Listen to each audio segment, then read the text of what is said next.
Assalamualaikum warahmatullahi wabarakatuh. Apa kabar anak-anakku yang soleh dan soleha kelas 2? Alhamdulillah. Semoga hari ini semua dalam keadaan sehat dan selalu berada dalam lindungan Allah Subhanahu wa Ta'ala. Amin. Nah, sebelum kita memulai pembelajaran kita hari ini, kita berdoa terlebih dahulu ya nak. Mari kita angkat kedua tangan kita. Bismillahirrahmanirrahim.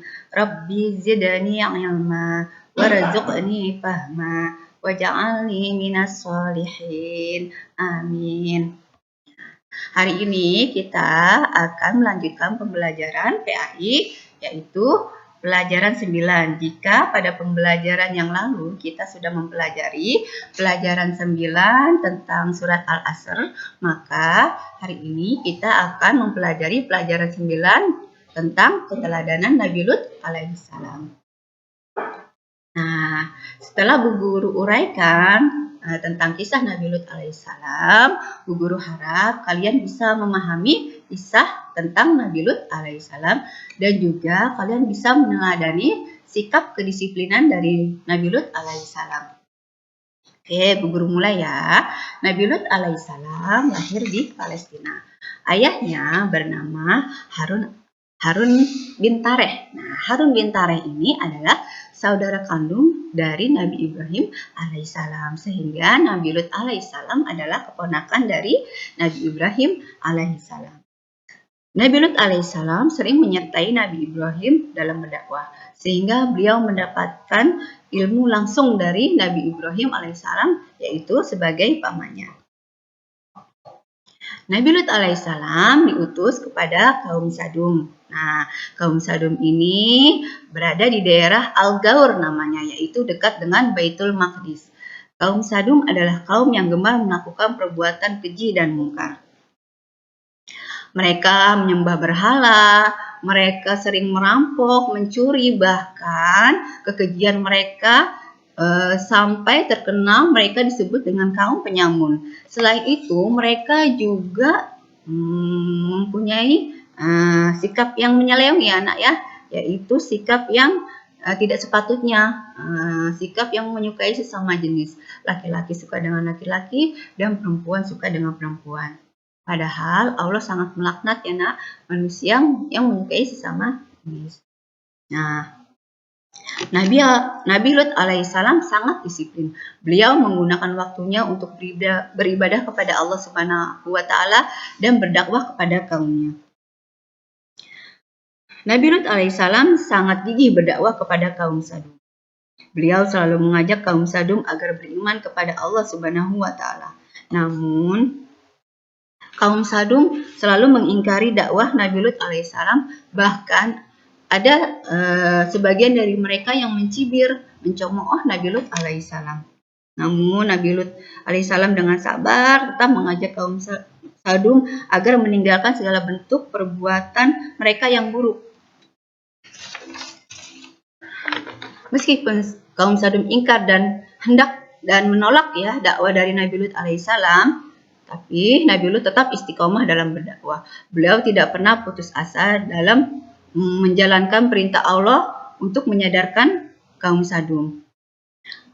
Nabi Lut alaihissalam tetap penuh disiplin dan rasa tanggung jawab dalam melaksanakan tugasnya. Karena kemungkaran yang terus dilakukan oleh kaum Sadum, sehingga pada suatu hari Allah mendatangkan gempa bumi, angin kencang yang disertai dengan hujan batu, hingga negeri Sadum hancur bersama orang-orang tercela di dalamnya. Sedangkan Nabi Lut alaihissalam dan beberapa pengikut selamat dari bencana karena sudah pergi dari negeri Sadum. Ya, jadi bencana ini Allah berikan kepada kaum Sadum bukan karena Allah benci dengan kaum Sadum ya anak ya, tapi ini adalah bentuk rasa kasih sayang. Karena apa? Karena sudah diingatkan ya kan, sudah diingatkan melalui Nabi Lut bahwa perbuatan keji dan mungkar itu tidak baik, mereka tetap melakukan. Nah, coba bisa kalian bayangkan jika perbuatan keji dan mungkar dibiarkan oleh Allah Subhanahu wa Ta'ala, bagaimana anak cucu mereka pasti akan mengikuti, ya kan? Anak cucu mereka akan mengikuti nenek moyangnya yang sering berbuat yang tidak senonoh, sering mencuri, bahkan beribadahnya tidak kepada Allah, tapi menyembah berhala. Jadi di sini dapat kita ambil ibrohnya tentang bencana yang diturunkan Allah Subhanahu wa taala kepada kaum Sadum adalah bahwa Allah itu memberikan rasa kasih sayangnya berbentuk tidak hanya rasa kesenangan ya nak, bisa juga dengan rasa bencana. Untuk apa? Untuk menjadi pembelajaran untuk kita ya kan. Jadi sekarang kita jadi tahu mana yang benar dan mana yang salah. Kita bisa belajar dari sejarah ya kan. Oh kaum Sadum sama Allah dikasih ajab karena ini ya kan, karena menyukai sesama jenis. Masya Allah ya nak ya. Oke, nah tentang azab yang Allah berikan kepada kaum Sadum, kita bisa lihat di surat Al-A'raf ayat 84. Bu Guru bacakan ya. A'udzubillahi minasyaitonirrajim. Bismillahirrahmanirrahim. Wa amtarna 'alaihim matara. Fanzur kaifa kana aqibatul mujrimin. Dan kami turunkan kepada mereka hujan batu. Maka perhatikanlah bagaimana kesudahan orang-orang yang berdosa itu. Shadaqallahul azim. Nah, alhamdulillah tadi sudah Bu Supi uraikan sejarah tentang Nabi Lut. Nah, dari yang tadi Bu Supi uraikan, kita bisa mencontoh ya, nak ya, mencontoh sikap keteladanan dari Nabi Lut alaihissalam. Yaitu yang pertama, Nabi Lut alaihissalam disiplin dalam menggunakan waktu. Beliau selalu beribadah tepat waktu dan bertanggung jawab. Nah, kita pun harus seperti itu. Kita harus disiplin dalam kehidupan sehari-hari kita, seperti bangun pagi, sholat 5 waktu tepat waktu, mengaji, belajar, ya nak ya. Yang kedua adalah pantang menyerah. Tadi bisa diuraikan bahwa Nabi Lut alaihissalam walaupun dicemooh, ya kan, waktu berdakwah, bahkan dibully, tapi Nabi Lut alaihissalam pantang menyerah. Dia tetap istiqomah dalam berdakwah. Nah, yang ketiga adalah menjalankan perintahnya dan menjauhi larangannya. Jadi Nabi Lut alaihissalam tetap istiqomah dalam beribadah kepada Allah dan menjauhi segala larangannya. Pun harus seperti itu kita ya nak ya. Kita harus beribadah kepada Allah Subhanahu wa taala. Kita harus sayang kepada Allah Subhanahu wa taala, maka Allah akan sayang kepada kita. Nah, di sini Bu Guru akan memberikan tugas kepada kalian ya nak. Ada 2 tugas nih. Yang pertama, tugas menulis di buku tulis PAI. Tugasnya ini kalian tulis di buku tulis PAI ya nak ya.